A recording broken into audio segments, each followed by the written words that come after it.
3 הסיפורים ששלחו לנו. אלכס שלחה דקה להביא משהו. ואז נספר לכם. אוקיי. טוב, בוא נראה מה שלחו לנו. אוקיי. ספרי את הסיפור הראשון. דקה, אני צריכה לראות מה כתוב כאן. טוב, אז בואו נקריא לכם, אחרי זה היא תקריא לכם סיפור. הנה, אני אדליק לך. דקה. מה הכל צריך תביאי כבר? הנה, וואטסאפ. אוקיי. היי, לי קוראים... מה כתוב כאן? אורי. היי, לי קוראים אורי, ואני הלכתי היום לבית ספר, ופגשתי מישהו שקוראים לו ניתאי.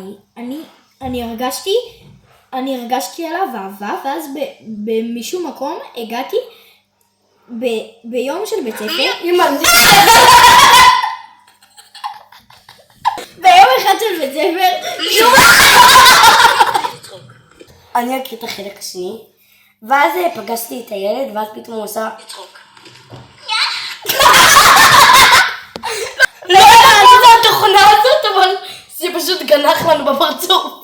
תשמעו, יש שם עוד גניחה שהוא עשה לה כזה מול הפרצוף.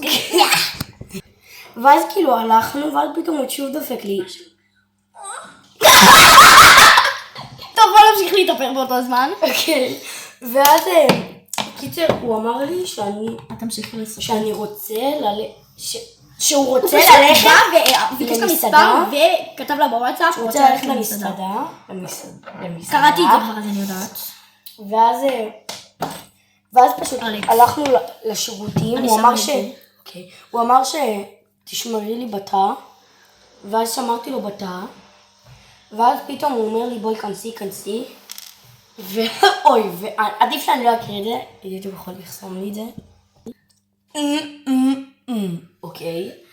ואז קיצר הוא עשה את זה, אני לא אגיד מה, ואז יצאתי מופתעת מהחדר, ופשוט התקשרתי למשטרה. אוי, דבר כזה, סבבה. אלכס, לא הייתי מתקשרת. ואז הוא פשוט הוריד את החולצה ועשה לי שרירים כאילו ככה. ואז פשוט ברחתי משם. טוב, בואו נעבור לסיפור הבא. כן. טוב, בינתיים סיפור הבא של מי זאת? ליאן. סבבה. אוקיי, יש פה עוד סיפור, מה זה מוזר? זה יותר נורמלי ממה שהיה עם ילדים. נראה לי יותר נורמלי. הכל פה נראה לי לא יהיה נורמלי. טוב. יאללה, בואו נמשיך 3, 4.